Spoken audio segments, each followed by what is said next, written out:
Kita mulai. Bismillahirrahmanirrahim. Alhamdulillah sahabat-sahabat, hari ini kita masih diberi Allah Ta'ala rezeki usia. Ya, semoga kita bisa menggunakan dan memanfaatkannya sebaik mungkin. Selamat datang buat yang baru bergabung. Insya Allah hari ini kita akan melanjutkan pertemuan ke-5 dari kajian suluk online gelombang ke-8 ini. Karena kajiannya akan terus sambung menyambung, jadi yang baru bergabung harap bisa mengakses rekaman pengajian sebelumnya ya, supaya ada kalau missing link itu bisa dilihat di situ. Baik, kita masih mendalami ayat ini sahabat-sahabat, ayat yang terpampang di pintu pilar-pilar arsy. Jadi surat Toha ayat 82. Yang bawa Al-Qur'an silahkan boleh lihat, buka Al-Qur'annya di surat ke-20 ayat 82. Ini sebuah surat yang memberikan visi kita dalam kehidupan. Sebenarnya kita di bumi ini ngapain sih gitu. Jadi supaya tidak hanya kal an'am gitu, seperti kal an'am kata Al-Qur'an, seperti binatang hewan piaraan gitu. Hewan ternak itu kerjanya cuman pagi-pagi merumput, terus berkembang biak, pulang lagi, sebuah aktivitas banal yang hanya memuaskan kebutuhan raga gitu. Kalau manusia mungkin lebih canggih dibandingkan hewan. Kebutuhan ragawinya tidak hanya sekedar makan, minum, tapi juga ada kebutuhan untuk eksis gitu ya. Ada kebutuhan untuk dihormati, kan dia punya hawa nafsu gitu, tapi sebenarnya itu derivat dari sifat-sifat ragawiyah gitu. Nanti kita akan lihat di sini bagaimana hal itu kalau kita kejar itu seperti kita mengejar fata morgana di tengah padang pasir. Sesuatu yang kita kira memberikan kebahagiaan ternyata hanya punya waktu luruh yang sangat cepat. Dan kita terperangkap ada di pasir yang menghisap diri kita. Banyak fenomenanya kemudian orang pikir mencari gaji lebih tinggi bisa lebih bahagia, begitu sudah diberi pekerjaan dengan gaji lebih tinggi ternyata jiwanya merana gitu. Ada yang berpikir kalau sudah ini itu gitu ya. Jadi sebuah lonjakan berpikir yang tidak tepat yang membuat dia sengsara sendiri sebenarnya, dan itu sama sekali bukan tujuan Allah Ta'ala menciptakan kita.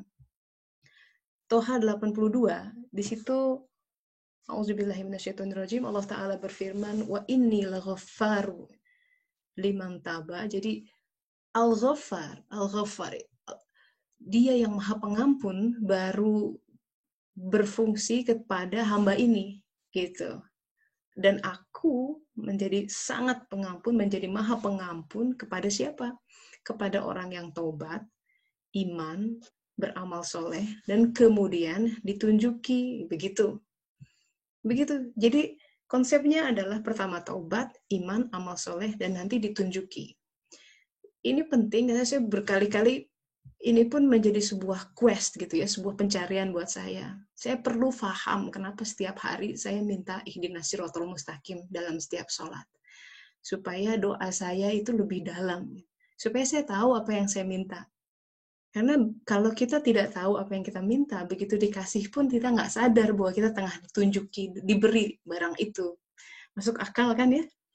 Kalau kita minta sesuatu barang, tapi kita nggak punya imajinasi tentang apa itu, ya begitu dikasih juga nggak akan tahu kalau itu tuh sudah diberi gitu. Nah, ihdinas siratal mustaqim, satu-satunya doa sahabat-sahabat dalam surat Al-Fatihah, surat yang wajib dibaca, menjadi syarat wajib, tidak sah sholat kalau nggak baca surat Al-Fatihah. Pertanyaannya harusnya kenapa gitu? Kenapa kok sampai sedemikian penting sih gitu? Di antara 7 ayat itu cuma satu permintaannya, tunjuki kepada siratal mustaqim. Kita coba elaborasi ya, dari minggu lalu kita sudah berbincang bagaimana Allah ada di siratal mustaqim. Jadi kita sebenarnya dalam perjalanan mencari Allah Ta'ala. Dimulai dengan taubat, iman, amal soleh, dan kemudian supaya ditunjuki gitu. Nah, taubat ini kata yang menarik gitu.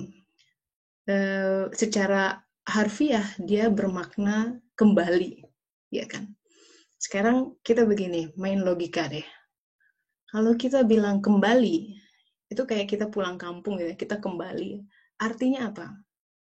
Kita pernah berasal dari situ, ya enggak? Gerak kembali itu berarti kita sekarang sedang di tanah yang asing, di titik yang asing, dan harus kembali, gitu. Pertanyaannya kita kembali kemana? Toh kita lahir di sini, di bumi, gitu. Kembali kemana? Coba. Ya. Jadi untuk mengelaborasi ini kita coba bongkar khazanah para sufi. Misalkan Rumi berkata begini, you are not meant for crawling. Jadi kamu itu, kita tuh manusia tidak didesain untuk merangkak gitu, crawling, jadi dabah di muka bumi. By definition kalau dabah itu yang melata gitu kan ya. You have wings, kita punya sayap. Learn to use them and fly. Jadi kita ini sebenarnya manusia-manusia langit yang jatuh ke bumi. Saya menerjemahkan kitab Nabi Idris tuh ada di situ kisah tentang, kalau teks bahasa Inggris sebutnya fallen angels gitu ya. Tapi itu terjemahan yang kemudian jadi misleading. Karena kemudian angels itu kita pikir hanya malaikat gitu. Tapi kalau kita lihat teks aslinya terus gitu ya, ke bahasa Aramaik atau bahasa ya awal-awal teks itu beredar, itu bicara tentang kaum malak sebenarnya. Kaum malak itu tidak hanya malaikat, penghuni alam malakut. And by the way, jiwa kita, nafs yang kata Al-Quran, itu adalah penghuni alam malakut. Jiwa kita itu asing di bumi ini sebenarnya. Oleh karenanya, bisa dipahami ya, kalau jiwanya sudah mulai bangkit, dia akan mencari makanan yang sesuai dengan naturnya. Dan makanan jiwa itu bukan bakso, bukan batagor, bukan apapun yang menjadi elemen dari dunia. Ya tentu saja, karena dia akan memakan komponen dari alamnya. Apa itu makanan jiwa? Makanan jiwa adalah kehendak Allah, amar-amar Allah, amar dari langit. Jadi kalau kita berserah diri, mengikuti breadcrumbs gitu ya, Allah kasih itu di setiap takdir kehidupan, ada itu makanan buat jiwa. Ada. Mana salwa gitu ya. Cuma banyak yang nggak dapet. Makanya jiwanya merana. Nauzubillah min dzalik. Guru saya bilang, orang itu kebanyakan ketika meninggal bahkan tidak bisa mengisi 1/10 kantung rezekinya gitu. Ada rezeki berlimpah yang Allah simpan di setiap takdir kehidupan, sahabat-sahabat. Jangan salah, nggak usah nyari kemana-mana. Di bumi yang kita pijak ini ada makanan langit dan buminya gitu. Nah, tapi itu sesuatu hal yang kita miss seringkali karena kita terlampau sibuk, terlampau dikalutkan, dibuat panik oleh fenomena dunia, fenomena wabah gitu ya. Tapi nggak mencoba melihat di balik wabah itu fenomena lagi bertengkar sama saudara, bertengkar sama pasangan, lagi ribut sama siapalah, tetangga atau teman kantor atau bos gitu. Dan kita tenggelam di situ tanpa melihat there is string gitu di situ yang memainkan di balik itu semua. Nah, itu yang harusnya dicari. Dan taubat diantaranya adalah gerak kembali. Ketika seseorang mulai bertaubat, cirinya adalah dia mulai menilik gitu di balik sesuatu hal yang kelihatannya mundane, biasa-biasa aja, fenomenal, dia mulai mencari hikmah. Karena jiwanya mulai hidup. Jadi itu gerak awal yang karena ada yang menghidupkan sebenarnya. Dia yang duluan mencari, maka kita mencari dia, Allah Ta'ala. Jadi mulai bergerak, mulai kembali, mulai bosen di dunia ini. Mulai hambar gitu. Kenikmatan-kenikmatan yang tadinya dicari benar, begitu sudah punya, biasa-biasa aja gitu. Banyak itu yang seperti itu. Sehingga fenomenanya orang mencari spiritualitas gitu ya, di mana-mana. Orang mencari-cari, tapi Allah adil kok. Lewat macam-macam jalannya lah. Macam-macam. Barangkali mesti keliling agama-agama dulu seperti seorang Salman bisa gitu. Tapi kita, who are we to judge? Gitu. Kita nggak bisa judging orang. Setiap orang punya ritmenya yang harus dihormati karena dia ubun-ubunnya Allah yang pegang gitu ya. Ya, sesuatu yang cocok buat seseorang belum tentu cocok untuk kita.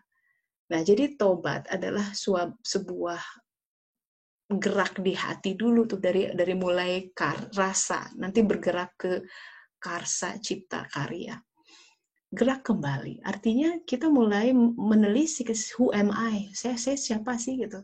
I'm not, karena kenyataannya kita akan mati semua, betul nggak? Wabah corona ini mengingatkan satu hal yang jelas bahwa kita tuh akan mati. Bahwa raga yang kita pakai ini, ya, ini kendaraan buat jiwa yang punya batas waktu. Sebenarnya hadis-hadisnya banyak, 120 hari di kandungan sudah dikatakan, ditentukan kok kematiannya kapan. Artinya kematian, nobody can dodge death. Gitu. Nggak ada satupun orang yang bisa sepowerful apapun orang itu menghindari kematian. Kenapa? Karena it's a journey. Nggak ada yang pengen hidup selamanya. Dulu Nabi Nuh bisa hidup sampai hampir 1000 tahun gitu. Untuk menjalankan sebuah amar tertentu. Karena beliau harus nongkrongin pohon-pohon tertentu yang tumbuhnya itu ratusan tahun. Pohon itu yang dijadikan bahan baku untuk pembuatan kapal Nuh gitu. Tapi umat kita, umat Rasulullah, usianya kan kata Rasulullah juga 70-an tahun. Ada hadis mengatakan panen umatku adalah usia 60-70 tahun. Nah, itu ada milestone di situ. Jadi siap-siap, yang sudah mencapai 50, 60, jangankan begitu, kita juga belum tentu ya. Belum tentu. Mau itu lewat COVID, mau lewat serangan jantung, kita nggak tahu usia. Makanya selama masih ada nafas nih, lakukan ya, sebaik-baiknya untuk kembali. Nah, kita bicara tentang terbang gitu ya. Terbang apa nih gitu? Emang kita punya sayap? Iya, kalau Rasulullah bilangnya begini. Sayap itu sabar sama syukur. Jadi Rasulullah bilang dalam hadis riwayat Muslim, Rasulullah SAW bersabda, alangkah mengagumkan keadaan orang yang beriman. Karena semuanya yang terjadi pada dirinya itu membawa kebaikan. Dan ini, kata Rasulullah, hanya ada pada seorang mukmin. Apa itu cirinya? Seorang mukmin itu kalau dia mendapat kesenangan, dia akan bersyukur. Bukan lupa daratan. Dapat kesenangan bukan malah sholatnya lupa. Malah ya karena dapat kesenangan, wah sholatnya jadi keteteran. Baru naik pangkat sholat udah keteteran. Namanya tidak bersyukur. Nauzubillah. Maka kalau dia iman, karena iman sih yang jadi ini pegangannya, dia akan bersyukur nerima apapun. Maka itu adalah jadi kebaikan baginya. Karena ada diberi anugerah, ya, diberi kelapangan, malah itu mendatangkan malapetaka. Dalam Al-Quran ada kisah tentang Qarun misalkan. Zaman Musa, nggak salah ya. Beliau orang tadinya miskin, pengen jadi orang kaya, ingin berkontribusi gitu ya. Kalau zaman sekarang kontribusi bagi negara, bagi bangsa, kita bikin pesantren, kita bikin pendidikan, nah gitu. Perlu apa? Perlu duit. Minta terus, saking ngoyonya sama Allah, Allah kabulkan. Tapi lama-lama makin bisnisnya berkembang, sholatnya jadi telat gitu. Dulunya di soft pertama, jadi soft kedua, ketiga. Lama-lama nggak datang sholat berjamaah. Singkat cerita, Qarun kemudian diazab oleh Allah Ta'ala karena bukannya bersyukur ditambah nikmat, dia makan lupa, makin jauh dari Allah Ta'ala. Dibalikkanlah buminya, upside down gitu. Maka sampai sekarang orang mencari harta karun. Ada yang tersembunyi di balik gitu. Nauzubillah. Jadi hati-hati gitu. Kadang kita tuh suka ngoyo minta sama Allah Ta'ala, pokoknya ini ya Allah, aduh, kalau aku nggak begini, aku nggak bahagia. Kadang ya hati-hati, Allah tuh bisa memberikan akses kepada alam lain untuk mengabulkan permintaan kita. Jadi yang mengabulkan bukan Allah. Nauzubillah, ngeri sekali. Ya kita tahu banyak cerita tentang alam apa ya, babi ngepet lah apa ya, dia bisa bawa koin emas satu kantong, banyak lah di Indonesia. Dukunnya juga ada khusus gitu. Kalau sekedar itu yang diminta gitu, kalau sekedar 1 miliar 2 miliar bisa menggadaikan iman. Nauzubillah, nauzubillah. Tapi berat gitu konsekuensinya. Iman kita tergadai, karena iman tuh susah sekali. Itu betul-betul karunianya, cahaya yang Allah sematkan di qalb hamba-hambanya. Nah, kita masuk kepada ini sahabat-sahabat, kalau Rasulullah bersabda, ini satu term dalam hadis itu pasti dia mengunci dengan Al-Quran. Jadi kita lihat ada kaitan antara satu ayat, ya, kita mulai dengan 20 ayat surat Toha ayat 82. Jadi ada definisi orang beriman di sini. Dia yang bersyukur dan bersabar. Jadi kalau orang beriman itu ditimpa kesusahan, dia bersabar. Maka itu adalah kebaikan baginya. Kita berhenti dulu di sini sebentar. Merenung. Sabar dan syukur. Tadi kan Rumi bilang, you have wings to fly. Why crawl? Gitu. Why you prefer to crawl? Kita tuh kenapa memilih ngesot-ngesot dalam kehidupan dunia, membuat nyiksa diri sendiri gitu, mencari solusi kehidupan horizontal terus ya, ngandelin si ini si itu, pinjaman bank, proyek ini itu. Vertikalnya tuh sekali-kali aja, yang 5 waktu cuman sekian menit flash sholat gitu, padahal dia itu senantiasa menunggu di sebelah kita dan ini minta aku gitu. Apa yang ada di tangan dia jauh lebih baik dibandingkan sekedar solusi horizontal yang kita pikirkan, secanggih apapun itu. Nah, yang repot itu kalau kita itu setengah-setengah beragama gitu. Kalau mendingan kalau kafir sekalian, nggak usah ikutin, dikasih sama Allah, ada ininya, ada ayatnya. Kalau yang mencari dunia dikasih beran gitu, cuma pasti lupa, pasti tenggelam, karena it's toxic, ilusinya kuat sekali kan. Itu bagian dari makar Allah ya, ada malaikat-malaikat mengajarkan sihir gitu ya, di harut-marut tuh di dalam Al-Quran. Itu udah part of the world. Banyak yang tenggelam di dalam samudra ini. Tapi buat yang mencari dia, walaupun setitik ada dia melirik gitu, wow, sambutan Allah Ta'ala akan, dia mencariku gitu. Karena Allah tahu yang dunia ini palsu, ada sebuah, dia betul-betul sebuah medan ilusi yang hanya memisahkan dia yang betul-betul mencarinya atau tidak. Gitu. Karena dalam Al-Quran bilang, belum nyata untukku, kata Allah, mereka yang berjihad dan mereka yang sabar. Belum nyata. Disimpan di sini biar nyata, kelihatan mana yang benar-benar mencariku dan tidak. Gitu. Kata-kata sabar dan syukur itu saling berkaitan satu sama lain. Kita nggak bisa sabar sebelum bersyukur, kita juga tidak bisa bersyukur sebelum bersabar. So, mana yang duluan, nggak tahu. Tapi dua-duanya mempersyaratkan sebuah kondisi tertentu dalam kehidupan sahabat-sahabat. Artinya, kalau seseorang Allah panggil untuk bertaubat, dia akan kencangkan sepasang sayap sabar dan syukur itu mulai dibentuk. Dan itu akan terpancar di dalam fenomena kehidupannya, takdirnya. Nah, kita nggak bisa sabar kalau kehidupan kita semua nyaman gitu ya, semua tercukupi, nggak akan tumbuh sifat sabar. Sifat sabar tuh baru muncul kalau kita menghadapi kehidupan yang keras. Kita harus sabar menahan doa, sabar menahan menunggu pengabulan doa, sabar menahan amarah karena melihat suatu fenomena, sabar menahan kelakuan pasangan gitu, kalau kata Rumi, apapun itu pokoknya dia benar gitu, telan aja kata Rumi gitu. Jadi orang bijak, sabar menahan kesempitan. Nah itu, jadi ada elemen-elemen dalam kehidupan yang semua pastilah menghadapi. Sabar menghadapi gonjang-ganjing rumah tangga, ada yang harus bercerai gitu ya, ada yang harus macam-macam. Dan kemudian syukur juga mempersyaratkan harus kita menghadapi suatu episode di mana kita kehilangan sesuatu yang pernah kita miliki. Wajib itu. Kalau tidak pernah kita tumbuh syukur. Seperti halnya kita tidak akan pernah menghargai nilai setetes air kalau belum pernah diperjalankan di gurun pasir yang sampai kehausan.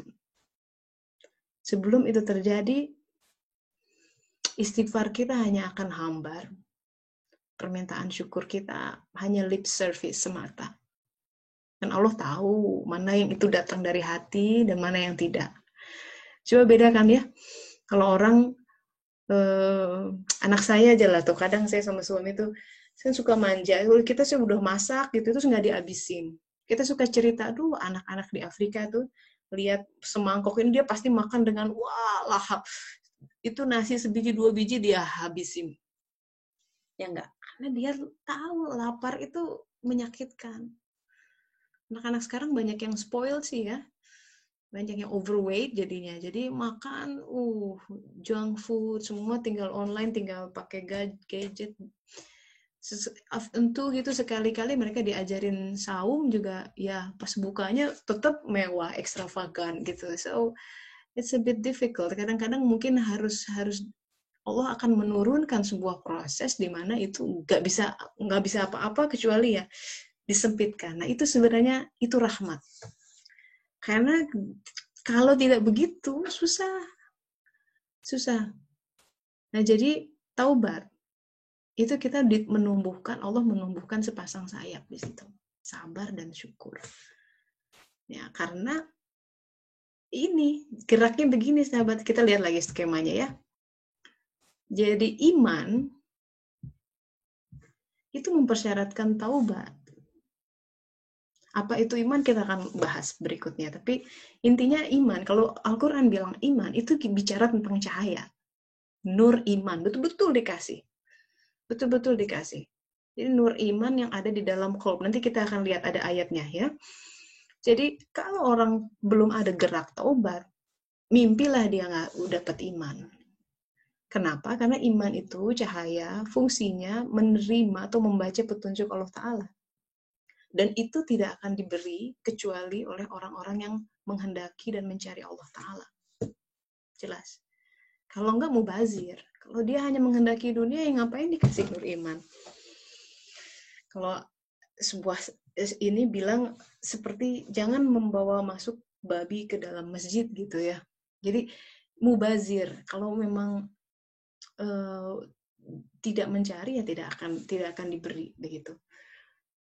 Jadi iman, kalau Rasulullah bilang begini di dalam hadisnya, mengagumkan keadaan orang beriman, dia bisa bersyukur, bersabar.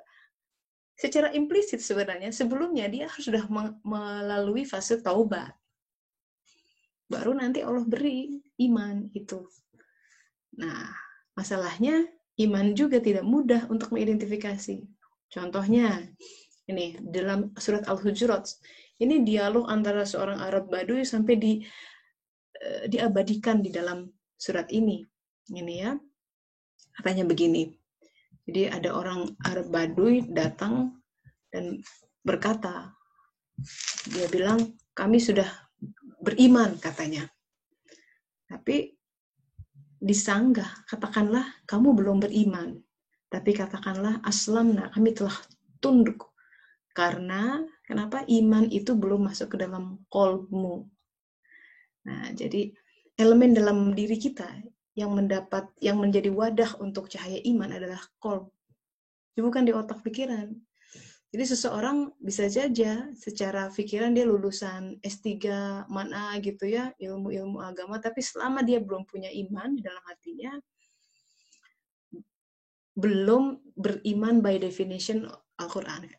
Karena iman belum masuk ke hatinya. Tapi orang yang misal lulusan SD gitu ya, tapi dia ikhlas, zikirnya dalam, Allah bisa kasih anugerah itu.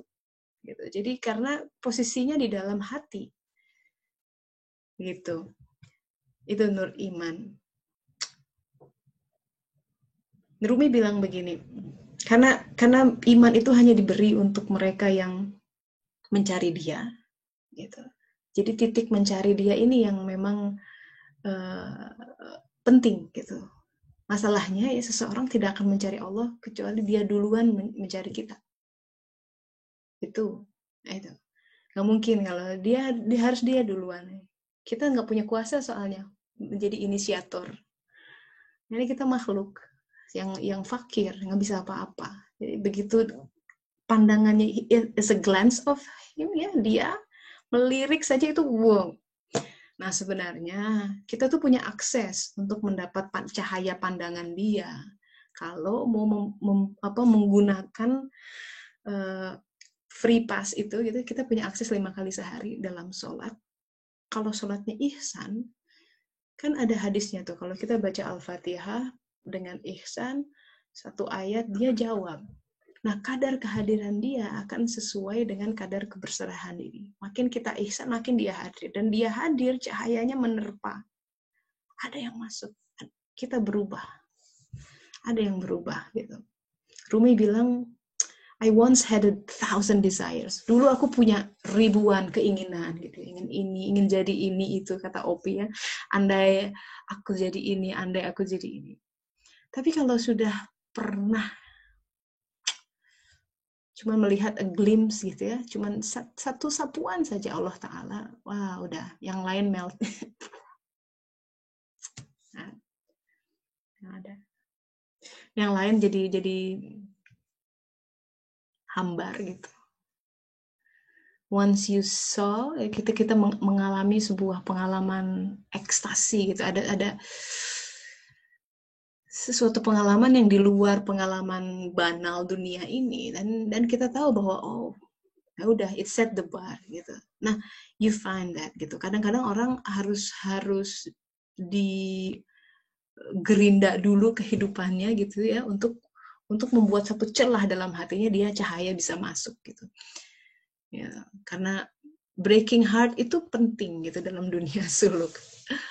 Sebenarnya yang pecah bukan hatinya, tapi selubung hati gitu. Cuma kadang karena dia sudah demikian melekat, kita susah membedakan. Tapi Allah kan tauhidnya begini, sahabat-sahabat, dia tidak akan mungkin menzalimi hambanya. Dia tuh makhluk yang dalam hadis qudsi hesitate gitu, sungkan kalau dianya nggak mau hambanya itu tidak bisa berserah diri, nggak bisa mati gitu. Mati dari ambisi, ego yang nggak pas gitu. Dia biarkan kadang-kadang seperti itu. Nah, poinnya adalah, jadi kalau iman itu masuk ke dalam qalb. Saya harus tunjukkan ilustrasi sedikit di sini ya. Ilustrasi ini sebenarnya ilustrasi dari surat An-Nur ayat 35 tentang cahaya, ayat cahaya. Ya, mishkat, cahaya namanya. Ini kita bahas karena panjang jadi harus pertemuan khusus. Tapi intinya saya mau menggambarkan iman ini masuknya ada qalb. Qalb itu seperti bola kaca di dalam surat itu. Jadi seperti bola kaukab.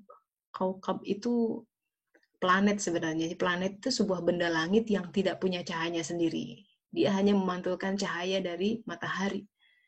Nah, kaukab, terus ada mishkat. Gimana qalb? Nah, di sini jadi ada 3 nur kalau kata At-Tirmizi gitu. 4 bahkan ya. Jadi pertama adalah nur Islam. Nur Islam itu adalah cahaya pemberian Allah yang menyinari sodar. Nah, sodar. Kita berkenalan dengan term sodar di sini. Sodar itu, kalau saya tuliskan di sini, sodar ini adalah rongga antara qalb ini yang bola kaca ini dengan mishkat jasad kita. Sodar kita ini harusnya kosong gitu. Kalau kosong, hati lapang gitulah. Kalau banyak mengeluh, banyak ngedumel, banyak masih menyimpan kekesalan sama si Anu, si itu, padahal kejadiannya udah 5 tahun yang lalu gitu. Itu seperti gumpalan-gumpalan yang ada dalam sodar, yang bikin hati kita sempit. Kalau hati sempit, ada yang menutupi, cahaya iman susah masuk. Makanya kata Rasulullah itu istighfar tuh menghilangkan itu semua, dan rezekinya bisa masuk. Lahir batin, sahabat-sahabat. Karena yang bikin kita berpenyakit, bikin kita susah, itu karena kita menumpuk sampah yang harusnya dibuang. Nah, sampahnya di mana-mana, Ya di tong sampah ya, kalau sampah ya jangan disimpan. Gitu. Nah, jadi iman, ada nur iman masuk ke kolb sini. Nah, nanti ada nur ihsan yang menyalakan api di tengah, dan nur tauhid yang menyatukan itu semua. Gitu. Nah, in short, sebagai penutup paparan kali ini, saya mau mengutip ini perkataan Abu Yazid Al-Bustami. Luar biasa sekali. Beliau mengatakan begini, aku keliru katanya. Selama ini aku mengira bahwa aku telah mengingatnya. Ternyata dia telah mengingatku sebelum aku mengingatnya. Aku mengira bahwa aku mencarinya, ternyata dia telah mencariku sebelum aku mencarinya. Kecoret nih. Aku mengira bahwa aku telah mencintainya, ternyata dia telah mencintaiku sebelum aku mencintainya. Aku mengira aku telah menyembahnya, ternyata dia menjadikan semua makhluk bumi untuk melayaniku. Begitu. Jadi, kita tidak sadar bahwa kita berada dalam sebuah jamuan yang luar biasa gitu dari Allah Ta'ala, yang sering kita keluhkan ini berupa takdir kehidupan.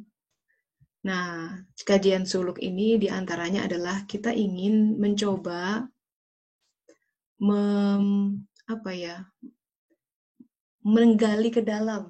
Karena kita pertama ya, kunci pertama taubat itu adalah kita harus bergerak ke dalam di semua fenomena. Di semua fenomena. Belajar punya mentalitas untuk senantiasa, ini kenapa Allah izinkan begini ya? Begitu. Harus begitu terus. Kenapa Allah izinkan begini? Karena apa ini penting? Karena kalau Allah izinkan sesuatu itu terjadi, pasti ada kebaikan di situ. Nah, kita mengeluh karena kita belum paham. Kita protes karena kita belum paham. Jadi ilmu kita tuh belum nyampe. Begitu. Makanya dalam episode Musa dengan Khidir, coba seorang nabi besar Musa aja begitu masih dibuat pontang-panting. Ketemu sama Khidir. Gara-garanya kan suatu saat beliau sedang memberi khutbah dan ada yang bertanya salah satu umatnya, ya Musa, adakah orang yang lebih berpengetahuan dibanding engkau? Dan Musa pede, aku yang paling berpengetahuan, karena beliau tidak mengetahui keberadaan seorang nabi lain gitu. Sehingga Allah kemudian memberitahu, enggak, ada hambaku yang lebih berpengetahuan dari engkau. Wah, tapi hebatnya Musa nih, karena beliau seorang pencari Allah, begitu diberitahu ada orang yang lebih berpengetahuan, artinya dia lebih punya pengetahuan tentang Allah lebih dari dia, lebih dari dirinya. Dia bukan dengki dan kemudian membuat makar, enggak mungkin gitu, denial, enggak. Dia makan, aku pengen ketemu sama dia, walaupun aku berjalan bertahun-tahun, karena dia mencari Tuhan sejati. Gitu. Nah, taubat itu gerak kembali, sahabat-sahabat. Jadi supaya agar kita tidak tenggelam di dalam dunia ini, dalam gerak kehidupan, supaya kita bisa rise above it dan melihat semuanya itu indah gitu. Tapi kayaknya akan lebih soundingnya lebih menggema kalau kita sharing ya. Jadi dari pengalaman sahabat-sahabat biasanya ada yang bisa di share, itu lebih enak tuh di elaborasinya. Siapa Mbak Ulan nih, silahkan. Saya udah pengen. Mbak Ulan bisa unmute Mbak? Bisa Mbak Tessa, maaf ya nggak dipakai video. Ya nggak apa-apa. Silahkan. Gimana ya? Ya memang seperti yang Mbak Tessa sampaikan tadi bahwa yang di penutup ya, bahwa kita pikir kita mencari dia, ternyata dia duluan gitu ya. Seperti surat Al-Insan sama At-Takwir ya, tiga ayat terakhir gitu ya, Mbak. Saya sampai sekarang juga masih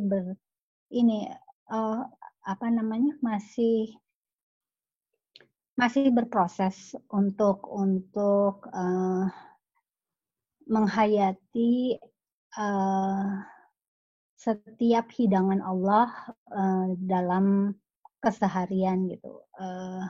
Kadang-kadang kita merasa rasanya udah begini, rasanya udah begitu. Ternyata enggak ya. Ternyata untuk sabar dan syukur itu bukan perkara yang kecil, Mbak Tessa. Kalau pengalaman saya begitu ya. Jadi kita pikir kita sudah bersyukur, kita pikir kita sudah bersabar, tapi ketika Allah menghadirkan satu masih reaktif gitu, masih kesel, masih bergejolak. Dan benar itu bisa menjadi tenang ketika kita meminta pertolongannya gitu. Jadi itu sih pengalaman saya, Mbak Tessa. Jadi misalnya kita kesel sama anak gitu misalnya karena ini, terus ya udah pas azan kita sholat, habis sholat kita duduk berdekat-dekat memohon kepadanya bahwa butuh sangat pertolongannya untuk bisa menyikapi sikap anak pada saat itu yang membuat kita sungguh bergejolak gitu, Mbak Tessa. Oh gitu, jadi sempat direpotin sama anak nih ya? Iya, anak saya yang besar tuh udah umurnya udah hampir 30 tahun. Wah, Mbak ya, Wulan kelihatan masih muda sekali. Saya pikir anaknya 17 tahun. Udah hampir 30, Mbak. Jadi saya waktu melahirkan dia saya udah umur 23. Saya berkeluarga umur 22 karena 21 waktu itu udah selesai sekolah, terus saya pikir apa ya? Oh ya udah berkeluarga gitu. Jadi umur 23 saya udah punya anak. Tapi memang pernikahan saya yang pertama itu umurnya cukup pendek lah ya, 3 tahunan gitu. Jadi terus saya sempat jadi single parents gitu. Nah justru malah waktu single parents anak saya itu justru sweet gitu ya. Dia sangat memahami keadaan ibunya gitu.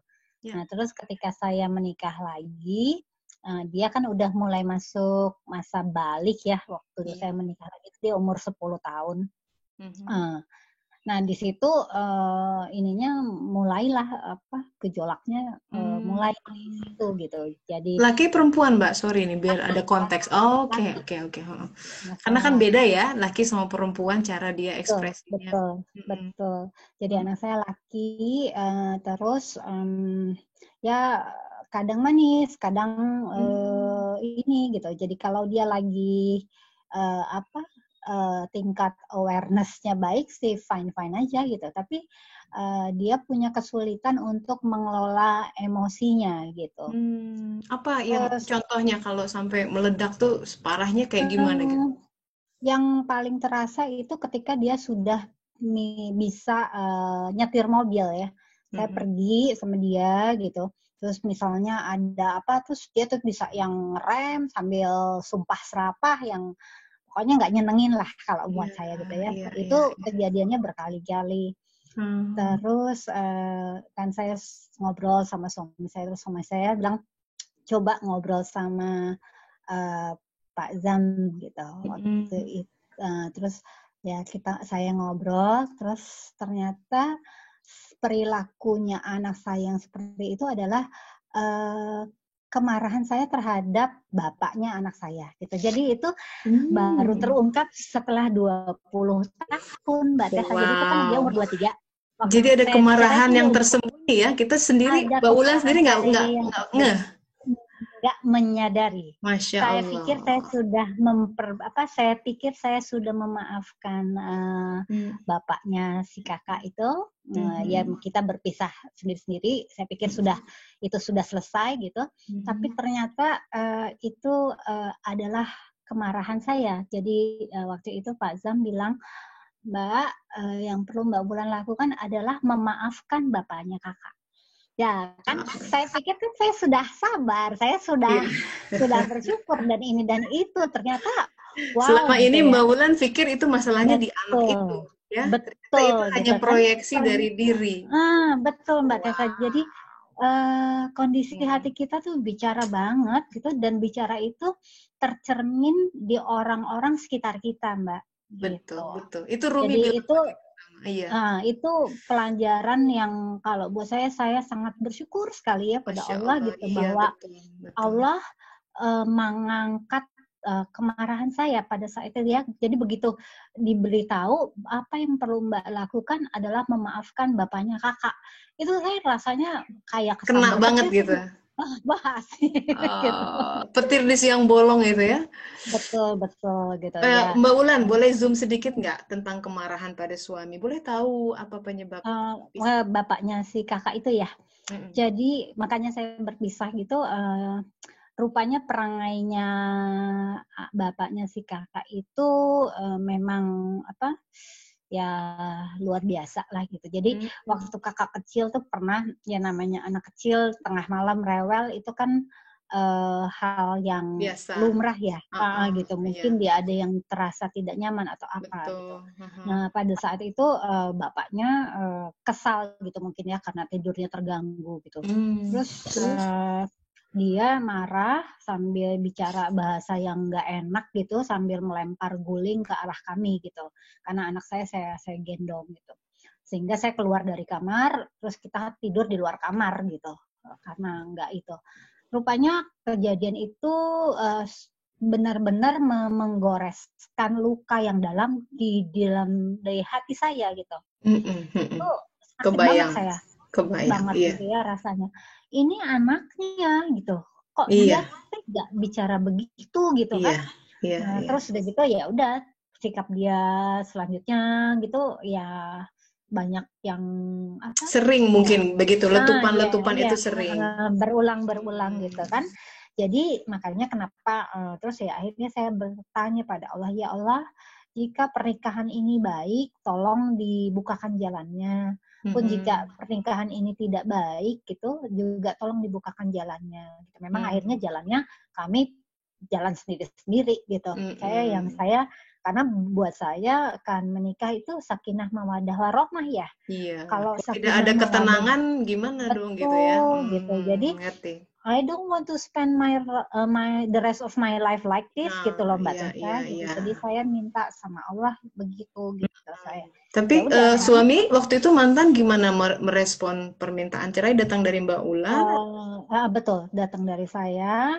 Ya dia sempat tidak ini tapi kan saya tidak meminta apapun. Sepeser pun saya nggak minta, biaya anak pun saya nggak minta. Yang penting ikatan suami istri antara saya dengan dia selesai gitu. Karena saya sudah tidak punya kemampuan lagi untuk menjalani kehidupan seperti itu Mbak Tessa. Iya, iya, ngerti. Memang 7 tahun jadi single parents nggak mudah. Ya, tapi saya jalani. Terus ketika saya ketemu suami saya yang sekarang, saya juga berdoa gitu, ya Allah, kalau dia adalah jodoh saya, tolong bukakan jalannya. Kalau bukan juga tolong diberitahu lah. Saya minta sama Allah. Iya, kalau ini Mbak, bapaknya sama ya si anaknya bisa gimana hubungannya setelah cerai? Waktu selama 7 tahun yang masih saya single parents itu, kan anak saya terus dia sekolah di Bandung, saya tetap kerja di Jakarta. Nah, kalau anak saya ke Jakarta, dia akan telepon bapaknya bahwa dia ada di Jakarta. Terus nanti si bapaknya bilang, oke, nanti ke situ akan nengok anaknya gitu.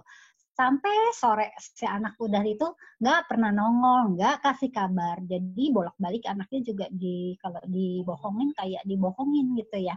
Jadi ya anaknya punya rasa marah terhadap bapaknya. Dan itu Jadi kesimpulannya apa? Kurang begitu baik lah ya hubungannya sampai sekarang juga. Sekarang memang anak saya ini sih konteks sama bapaknya, tapi dia bilang yang mengontek bapaknya harus dia, bapaknya nggak boleh ngontek dia gitu. Jadi dia sekarang dia bisa paham kenapa ibunya juga nggak bisa memahami. Setelah sekian tahun ya dia baru bisa paham kan. Iya gitu. Jadi Mbak ya, Ulan, memang, terus tadi ya anak ini udah 30 tahun kan? Iya udah hampir 30. Jadi dia cerai itu dia usia berapa? 3 tahun. 3, oke. 7 tahun bersama Mbak Ulan single ya. Terus kemudian usia dia 10 tahun, dia menerima kehadiran seorang ayah baru gitu katakanlah ya. Betul. Nah, kemudian dia ada struggle di situ. Seiring dengan itu ada sebuah gumpalan di hati Mbak Ulan yang terproyeksi kepada perilaku dia. Dan kemudian sampai dibantu, diidentifikasi oleh Kang Zam gitu ya, bahwa ini ada kemarahan yang belum pecah nih, belum meluruh. Betul. Nah, kemudian setelah titik itu apa yang berubah? Memang ya ada perubahan meskipun nah itu yang uniknya sekarang adalah kan dia sudah mulai besar, jadi dia udah punya teman perempuan lah ya yang dekat sama dia gitu. Ya dia udah beberapa kali gitu. Jadi pasangannya seperti apa itu tercermin juga ke emosi dia gitu.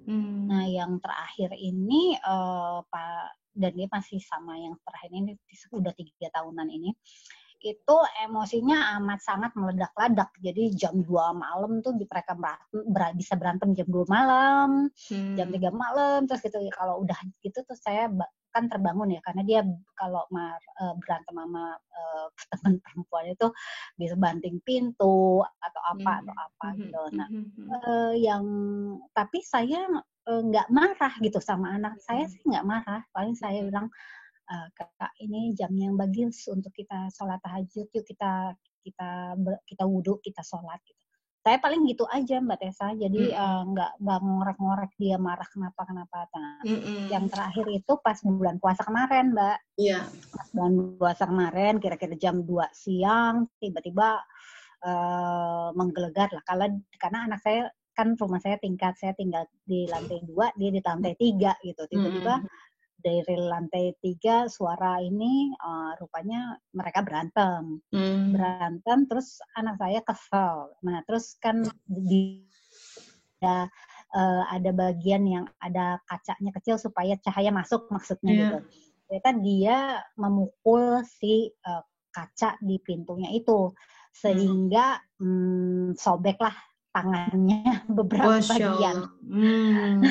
Yang jadi bulan puasa itu dan akhirnya dia kan nggak tahu mau lari kemana, ya dia panggil ibunya lah gitu. Dan saya nggak marah gitu, saya tolongin dia, terus saya bilang, Kak, ini lukanya dalam, kita harus segera ke UGD karena ini harus dijahit, saya bilang gitu.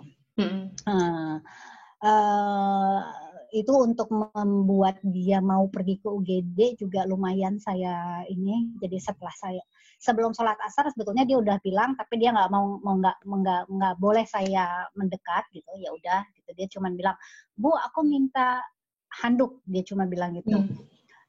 Dia sembunyikan tangan yang berdarah-darah itu, dia sembunyikan. Terus habis asar akhirnya dia manggil lagi, Bu tolong ke atas gitu. Ya udah, terus saya ke lantai 3, baru saya lihat memang udah darah di mana-mana itu di lantai itu ini. Terus saya bilang, Kak, ininya besar Kak, lukanya besar, lukanya dalam, kita harus segera ke rumah sakit untuk dijahit gitu. Begitu sampai UGD itu udah jam 5 lewat lah, baru dia mau pergi dari rumah untuk ke UGD.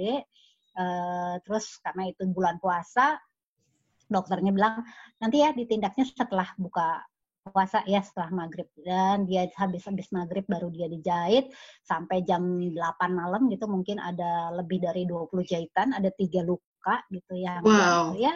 Nah, saya berdoa aja gitu, semoga Allah menginikan dia sama ini. Tapi ya turns out dia masih sama si anak perempuan itu sampai sekarang.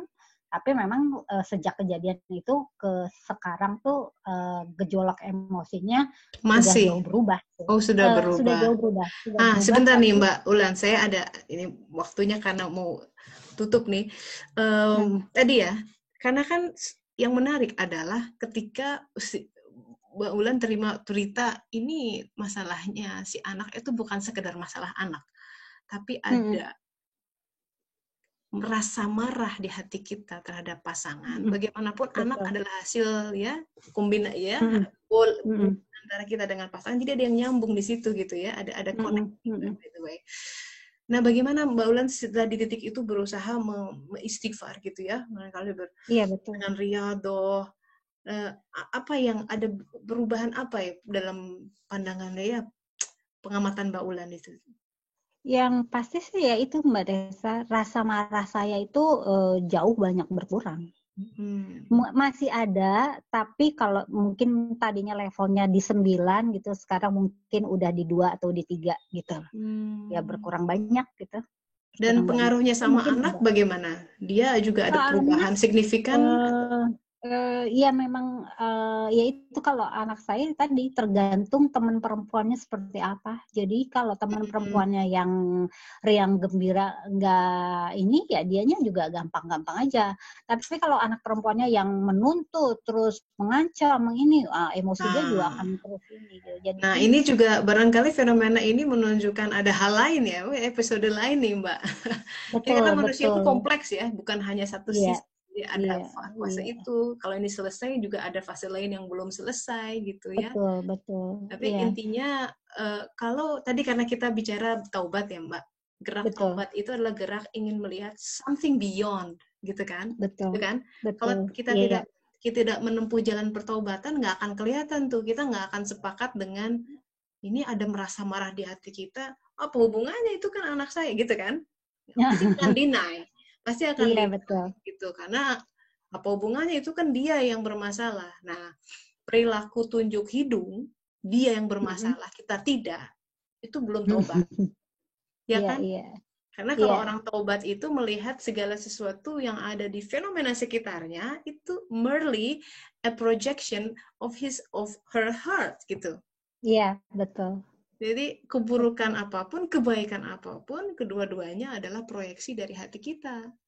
Betul. Iya, begitu ya Mbak ya. Iya.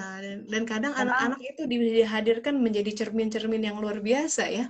Kita tuh nggak sadar bahwa waduh saya punya ini itu. Ini by the way ada yang bilang terima kasih katanya dari Mbak Yani, Mbak Ulan untuk sharingnya.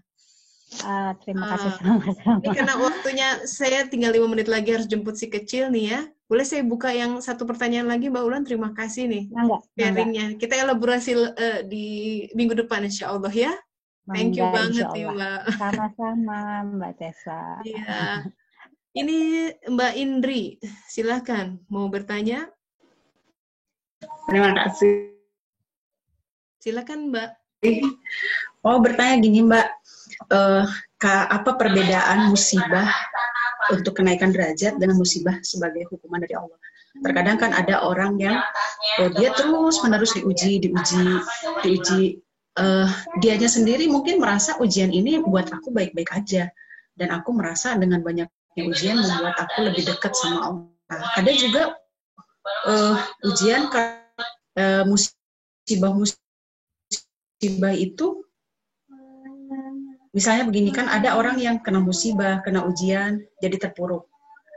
Kemudian ada, nah itu orang sekitar biasanya melihat dia itu banyak musibah.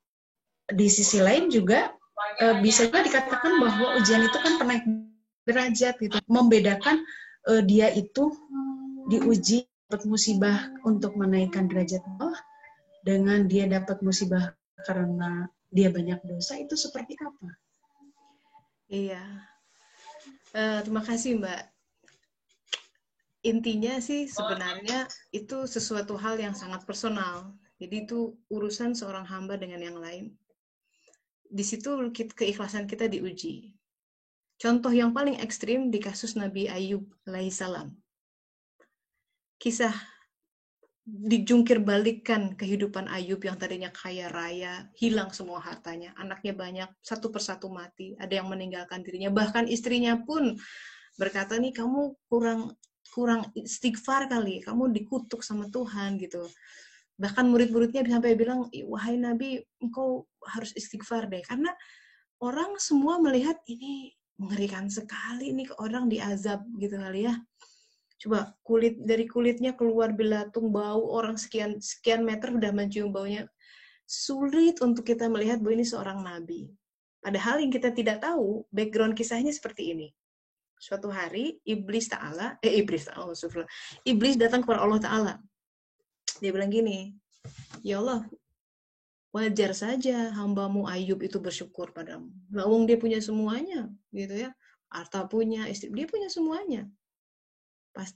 Pasti mudah. Terus kata Allah, tidak, dia hambaku. Aku ambil semuanya, dia akan tetap bersyukur. Nah, iblis bilang, kalau begitu boleh nggak aku menurunkan makar? Nah, di penggal itu kita jadi tahu ya. Jadi kalau makar itu turun hanya dengan izin Allah. Bahkan iblis nggak bisa menciptakan suatu makar. Dia hanya mendompleng di dalam takdir yang Allah ciptakan. Itu tauhid. Karena nggak ada powerful, dia yang almighty, satu-satunya power. Jadi iblis ya ciptaannya gitu. Itu, jadi kita nggak usah takut gitu sama. Nah, kemudian Ayub diberitahu sama Allah Ta'ala, aku akan turunkan ujian padamu. Kira-kira gambarannya sudah ada, gitu, bahwa dia akan kehilangan ini, itu dicabut semua. Dan hebatnya Ayub, seorang pencari Allah, dia bilang begini, ya Allah, silahkan engkau ambil apapun. Cuma hamba minta 2 hal saja ya Allah, boleh. Sisakan untuk hamba. Sisakan untuk hamba hati hamba. Sisakan untuk hamba lisan hamba. Yang dengannya aku bisa berzikir kepadamu dan mengingatmu. Dan ya, semua diambil. Kecuali hati yang berzikir dan lisannya yang masih bisa berzikir. Mbak Indri, bagaimana membedakan itu sesuatu yang menurunkan derajat? Pada satu level kita harus belajar menelan pil pahit kehidupan. Even though without knowing gitu. Bahkan kita nggak tahu ini naik derajat, pokoknya terima aja. Kita harus belajar menerima apa yang Allah, apakah resultnya naik atau tidak, itu tergantung kita. Kalau dengan ujian itu kita menjadi tambah syukur, tidak ujub, ada hal-hal yang kita bisa rasakan yang orang tidak tahu. Itu masalahnya. Orang nggak tahu dan nggak perlu tahu sebenarnya. Nggak perlu tahu. Biar aja mereka melihatnya. Seperti begini, Ibrahim alaihissalam itu dibakar di tengah api oleh Najar Namrud. Ingat ya kisah itu? Pada saat itu Jibril alaihissalam datang, malaikat muqarrabun, datang, saya bantu ya, saya mau tolong. Terus kata, jangan. Kalau memang Allah, biarkan dia yang menolongku. Dan apa yang dilakukan oleh Allah Ta'ala berfirman kepada api, wahai api dinginlah. Orang melihat Ibrahim berada di tengah-tengah lautan api dan orang pada, wah pasti mati nih, pasti mati. Tapi buat Ibrahim api dibuat dingin. Nah, Mbak Indri jangan takut.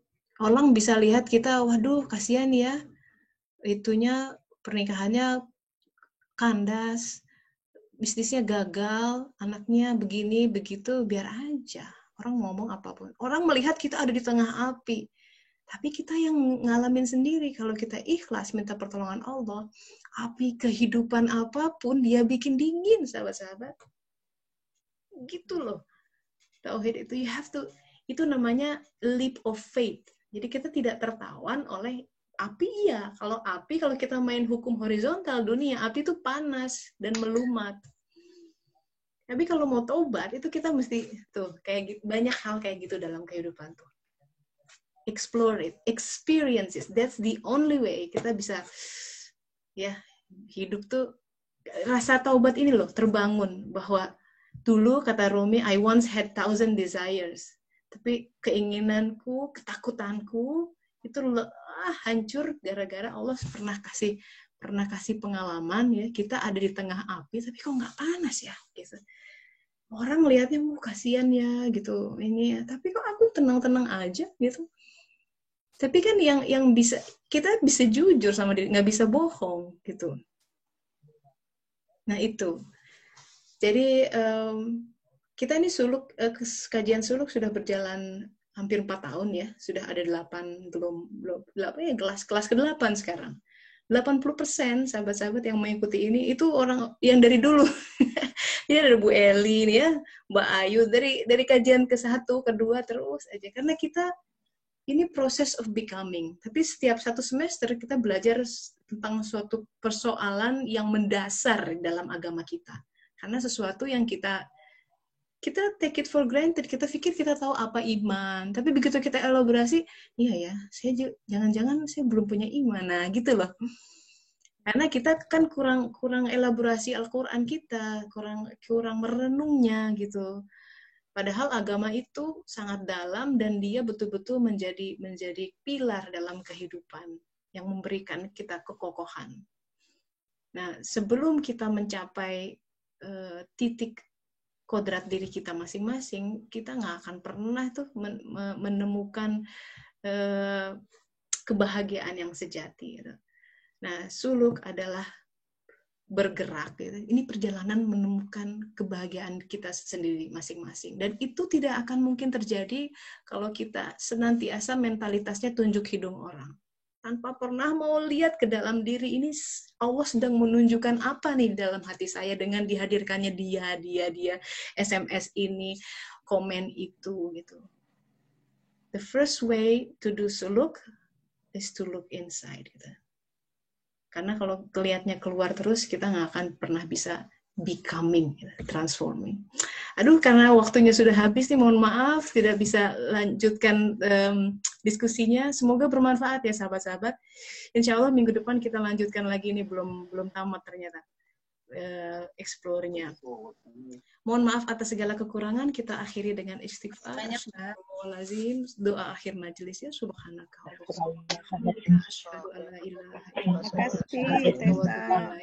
Terima kasih semuanya. Assalamualaikum warahmatullahi wabarakatuh.